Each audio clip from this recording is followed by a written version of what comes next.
میرا ہوٹل زیادہ تر رات کے وقت چلتا۔ شہر سے باہر نکلنے کے بعد اس پورے راستے پر سوائے میرے ہوٹل کے کوئی اور ہوٹل موجود نہ تھا۔ میں پوری رات ہوٹل پر رہتا اور زیادہ تر دن کے وقت بھی ہوٹل پر ہی ہوتا۔ گھر تو بس یوں ہی چکر لگا لیتا۔ رات کے وقت بڑی بڑی گاڑیوں میں آدمی ان کوٹھیوں پر آتے اور ناچ گانے کی محفلیں سج جاتی۔ ساتھ ہی میرا دھندا بھی چمک جاتا۔ کبھی کھانا تو کبھی شراب، سب کچھ میرے ہوٹل سے ہی مل جاتا۔ ہفتے کی رات تو مجھے سر کھجانے کی بھی فرصت نہ ملتی۔ میں اپنی بیوی کو صاف کہہ دیتا کہ وہ ہفتے کی رات سے اتوار کی رات تک اپنی ماں کے گھر چلی جایا کرے۔ وہ بھی میرے کام کو سمجھتی تھی، لہٰذا کبھی ضد نہیں کی۔ ہماری شادی کے شروع کے کچھ عرصے میں بہت زیادہ جھگڑے ہوئے، پھر آہستہ آہستہ وہ سمجھنے لگی۔ یوں ہماری شادی کو 1.5 سال گزر گیا۔ میرا ہوٹل بہت ترقی کر گیا۔ پچھلے کچھ دنوں سے ہر رات کوئی تقریباً 2 بجے کے آس پاس میرے ہوٹل پر ایک لڑکی آتی اور کھانا لے جاتی۔ وہ انہی کوٹھیوں سے آتی تھی اور بنا کچھ کہے ایک پرچی مجھے پکڑا دیتی جس میں سارا سامان لکھا ہوتا اور ساتھ ہی لکھا ہوتا کہ پیسے کوٹھی والے چودھری سے لے لینا۔ اس کے چہرے پر نقاب ہوتا، وہ نگاہیں جھکائے رکھتی۔ نہ جانے کیوں میرا دل اس کی جانب کھنچتا رہا۔ میں سوچ کر رہ جاتا کہ کبھی اس سے کوئی بات کروں، لیکن اس کے رویے کی وجہ سے کبھی ہمت نہ کر سکا۔ آہستہ آہستہ جیسے وہ میرے دل میں جگہ بنا رہی تھی، میں گھر بھی جاتا تو اسی کے بارے میں ہی سوچتا رہتا اور ہوٹل پر ہوتا تو اس کی آمد کا منتظر رہتا۔ اس کی جھکی ہوئی نظریں، چوڑیوں سے بھرے ہاتھ اور پرفیوم کی خوشبو سے مہکتا وجود مجھے معطر کر دیتا۔ اب تو ہر پل دل یہی دعا کرتا کہ وہ جلدی سے آ جائے، اور وہ بھی بلا ناغہ روز ہی آتی۔ میں اس کی آواز سننے کے لیے تڑپ رہا تھا۔ وہ خود پھولوں جیسی تھی۔ اس کی آواز کتنی میٹھی ہوگی، یہ سوچ کر ہی میں سرشار ہو جاتا۔ آج میں خود بھی بہت تیار ہو کر ہوٹل کے لیے نکلنے والا تھا۔ آج میں کسی بھی طرح بس ایک بار اس سے بات کرنا چاہتا تھا کہ جبھی پیچھے سے میری بیوی نے مجھے آواز دی۔ ارے کمبخت، یوں پیچھے سے آواز دے کر نحوست ڈالنی ضروری تھی کیا؟ میرا موڈ بری طرح سے خراب ہو گیا۔ وہ آپ کی بہن ہمیں رات کھانے پر بلا رہی ہے، وہ اٹک اٹک کر بولی۔ میری معصوم سی بیوی میرے غصے سے ڈر گئی تھی۔ میں نے خود کو نارمل کیا اور صاف لفظوں میں اسے یہ کہہ کر منع کر دیا کہ ایک دن کی چھٹی بھی میرا بہت نقصان کرا سکتی ہے، میرے گاہ خراب ہوتے ہیں۔ وہ خاموش ہو گئی۔ میری ایک ہی بہن تھی جو شادی شدہ تھی۔ ابا اماں گاؤں میں رہتے تھے، یہاں شہر میں صرف میں اور میری بہن ہی تھی۔ پہلے ان کے بلانے پر میں چلا جایا کرتا تھا، لیکن پھر ہمارے کچھ جھگڑے ہوئے جس کے بعد سے میں نے ان سے ملنا جلنا چھوڑ دیا تھا۔ وہ بہت برے حالات سے گزر رہی تھی اور میں جب بھی جاتا وہ مجھ سے پیسوں کا تقاضا کرتی۔ شروع میں تو میں اس کی مدد کر دیتا، لیکن پھر مجھے غصہ آنے لگا۔ میں ابا اماں کے خرچے کے لیے گاؤں بھی پیسے بھیجتا، اپنا گھر بھی چلاتا اور بہن کی ذمہ داری بھی میرے سر پر آ پڑی تھی۔ اسے بہت برا بھلا کہا، اس کو صاف صاف کہہ دیا کہ اب وہ اپنا بندوبست خود کر لے، میں نہیں کر سکتا کچھ بھی۔ میرے بری طرح سے ذلیل کرنے کے بعد اس نے دوبارہ مجھ سے کبھی مدد نہیں مانگی، لیکن کبھی کبھار وہ مجھے کھانے پر اپنے گھر بلا لیا کرتی تھی۔ لیکن اب میرا کہیں جانے کا دل نہیں کرتا تھا۔ میں گھر پر تو پہلے بھی بہت کم رہتا تھا، مگر اب تو بالکل بھی گھر آنے کو دل نہیں کرتا تھا۔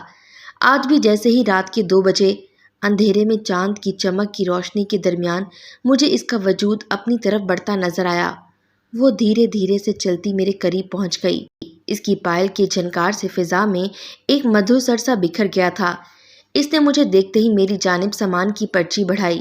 اپنے طور پر میں بھی تیار ہو کر گیا تھا، لیکن اس نے آج بھی نظریں اٹھا کر مجھے دیکھنا گوارا نہ کیا۔ آپ اکیلی آتی ہیں؟ اتنی رات میں ڈر نہیں لگتا آپ کو؟ میں نے ڈرتے ڈرتے پوچھ لیا، لیکن مجھے حیرت تب ہوئی جب اس نے جواب دینے کے بجائے سامان پکڑا اور پلٹ کر واپس چلی گئی۔ میرا موڈ پوری طرح سے بگڑ گیا۔ ایسی بھی کیا بے مروتی تھی کہ کیا ہو جاتا اگر جاتے جاتے جواب ہی دے دیتی؟ مجھے خود پر غصہ آ رہا تھا۔ میں نے فیصلہ کر لیا کہ آئندہ میں اس سے کوئی بات نہیں کروں گا۔ یوں ہی وقت گزرتا رہا۔ وہ کچھ دیر کے لیے آتی اور مجھے جینے کی وجہ دے جاتی۔ میری توجہ اپنی بیوی کی طرف بالکل بھی ختم ہو چکی تھی۔ اب میں نظر بھر کر اسے دیکھتا بھی نہیں تھا۔ وہ بھی کوئی شکایت نہ کرتی۔ میں جتنا وقت گھر پر ہوتا اپنی نیند پوری کرتا اور پھر واپسی کی راہ لے لیتا۔ آج کی رات میں بہت بے صبری سے اس کا انتظار کر رہا تھا، کیونکہ 3 بجنے والے تھے اور وہ ابھی تک نہیں آئی تھی۔ ہمیشہ وہ 2 بجے کے آس پاس آ جایا کرتی تھی۔ 3 بجے کے قریب بڑی کوٹھی والا چودھری خود آیا اور کھانا پیک کروا کر کوٹھی پہنچانے کو کہا۔ یوں تو میرے ہوٹل پر 2 ملازم اور بھی تھے، لیکن میں نے خود کھانا پہنچانے کی ٹھان لی۔ اس بلبل کو دیکھنے کو بےتاب ہوا جا رہا تھا اور آج اسے دیکھنے کے لیے اچھا موقع بھی مل گیا تھا۔ اب تو اس کا چہرہ دیکھنے کی تمنا حد سے زیادہ ہو چکی تھی۔ کھانے کا پارسل اٹھائے کوٹھی تک پہنچا تو چوکیدار نے مجھے نہ روکا۔ یہاں تو ویسے بھی ہر قسم کے مرد رات بھر آتے جاتے رہتے تھے، شاید وہ مجھے بھی کوئی گاہک ہی سمجھ رہا ہوگا۔ میں نے بھی موقع غنیمت جانا اور فوراً اندر گھس آیا۔ کوٹھی روشنیوں سے منور تھی، موسیقی کی آواز باہر تک آ رہی تھی۔ اندر داخل ہوتے ہی ایک بڑا سا ہال تھا، گھنگروں کی جھنکار اور فضا میں پھیلی مشروب کی بو، رنگ برنگے مرد اور پھولوں کے فرش پر بکھری پتیاں۔ میرے لیے یہ ماحول بالکل نیا تھا، مجھے گھبراہٹ ہو رہی تھی۔ ایک نازک حسینہ اپنے جسم کے حصوں کو لچکاتے ہوئے بہت خوبصورت رقص دکھا رہی تھی۔ اس کی کمر میری جانب جبکہ چہرہ پیسے لٹاتے گاہکوں کی طرف تھا۔ اس کا قد کاٹ سے مجھے اندازہ ہو گیا تھا کہ یہ وہی حسینہ ہے جس کے دیدار کی تڑپ مجھے یہاں تک کھینچ لائی ہے۔ گانے کے بولوں پر رقص کرتی اب وہ گول گول گھوم رہی تھی۔ جیسے ہی میری نظر اس کے چہرے پر پڑی، میری سانس رک گئی، کیونکہ وہ تو میرے ابا اماں گاؤں میں رہتے تھے۔ میں کمانے کی غرض سے گھر سے شہر آیا تو ساتھ میں اپنی بڑی بہن کو بھی لے آیا۔ میں سارا دن کام ڈھونڈتا اور وہ گھر پر رہ کر کام کاج کرتی۔ کچھ وقت میں ہی میں نے اپنا چھوٹا سا ہوٹل کھول لیا اور خدا نے مجھے اس کام میں ترقی بھی بہت دی۔ اب میں گاؤں بھی پیسے بھیجتا اور جمع بھی کرتا۔ ہمارے ایک جاننے والے جو شہر میں رہتے تھے، وہاں سے میری بہن کا رشتہ آیا اور میں نے زیادہ چھان بین کیے بغیر ہی اپنی بہن کی شادی کر دی۔ اس کا شوہر کچھ کماتا نہیں تھا، سو اب وہ بہت برے حالات سے گزر رہی تھی۔ میرے ماں باپ میری شادی پر زور دے رہے تھے، کیونکہ بہن کی شادی کے بعد میں اکیلا ہو گیا تھا، لیکن میں شادی نہیں کرنا چاہتا تھا۔ میں نے ماں باپ کو بہت روکا، لیکن پھر بھی وہ میری بہن کے ذریعے سے لڑکیوں کی فوٹو مجھے دکھاتے رہتے۔ ایک دن میری بہن آئی تو ساتھ نینا کی تصویر لائی۔ وہ ایک یتیم لڑکی تھی، اس کے چھوٹے چھوٹے بہن بھائی تھے اور اماں بھی بیمار رہنے لگی تھی۔ مجھے نینا کا رشتہ سمجھ آ گیا، وہ دیکھنے میں بھی اچھی تھی اور اس کے آگے پیچھے بھی کوئی نہیں تھا۔ مجھے لگا کہ نینا ہی وہ لڑکی ہے جس کے ساتھ میں شادی کر سکتا ہوں، اور یوں میری اور نینا کی شادی ہو گئی۔ شادی کی پہلی رات وہ دلہن کے روپ میں بہت خوبصورت لگ رہی تھی۔ میں نے اس کی بہت تعریف کی اور پھر اسے تحفہ بھی دیا۔ ہم نے کچھ دیر باتیں کی اور پھر میں تھکن کا کہہ کر سو گیا۔ وہ حیرانگی سے مجھے دیکھنے لگی، لیکن کچھ کہہ نہ سکی۔ اگلے دن ہم دونوں گھومنے پھرنے گئے۔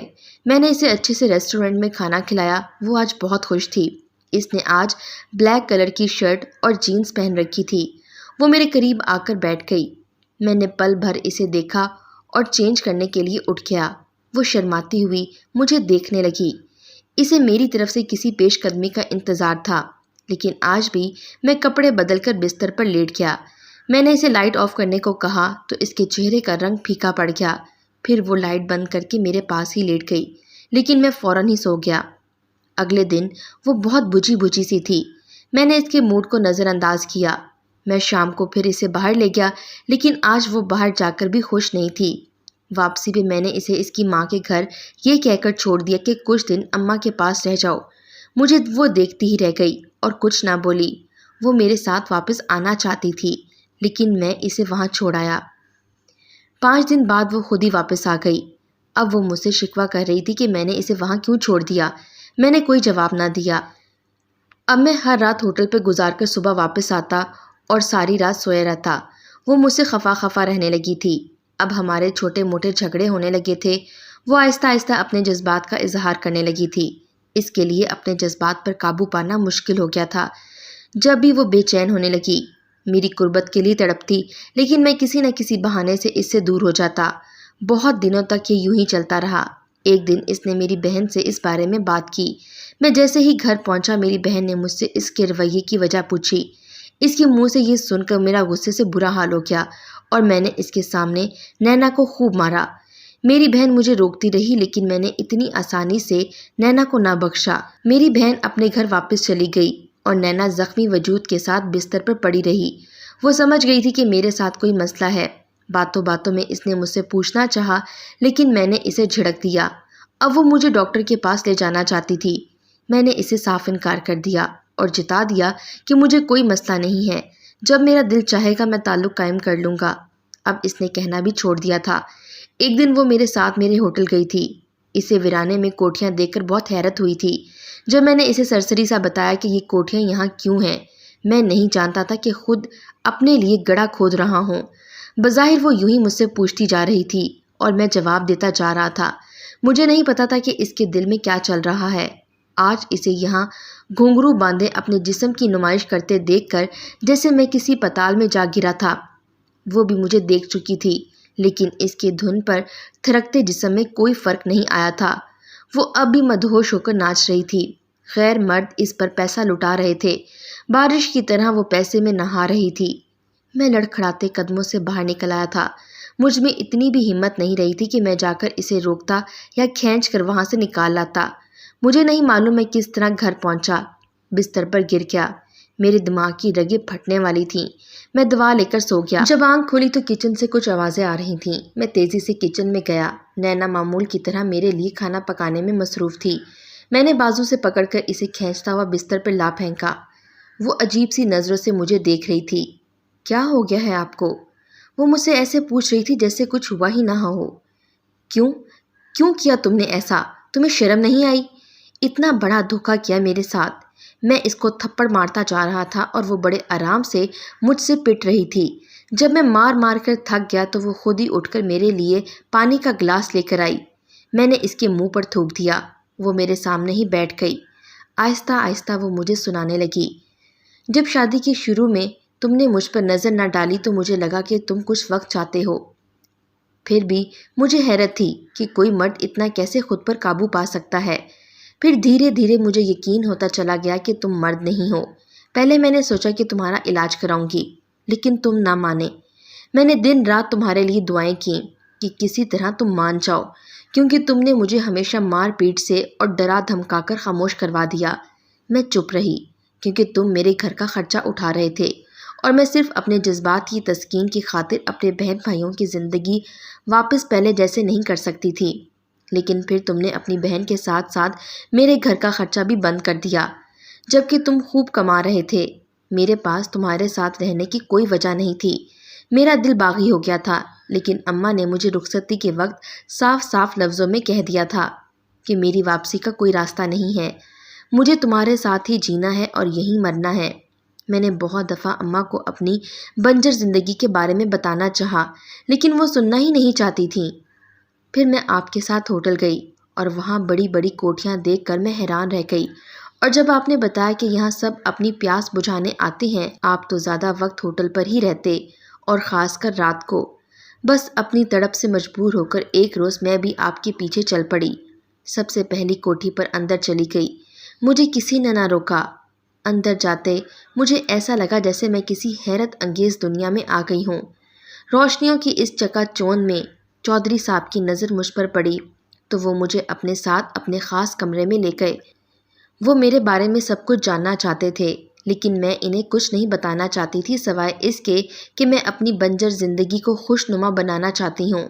یہ سنتے ہی چودھری صاحب نے فوراً دروازہ بند کیا اور میری ہر خواہش کو پوری طرح مکمل کر دیا۔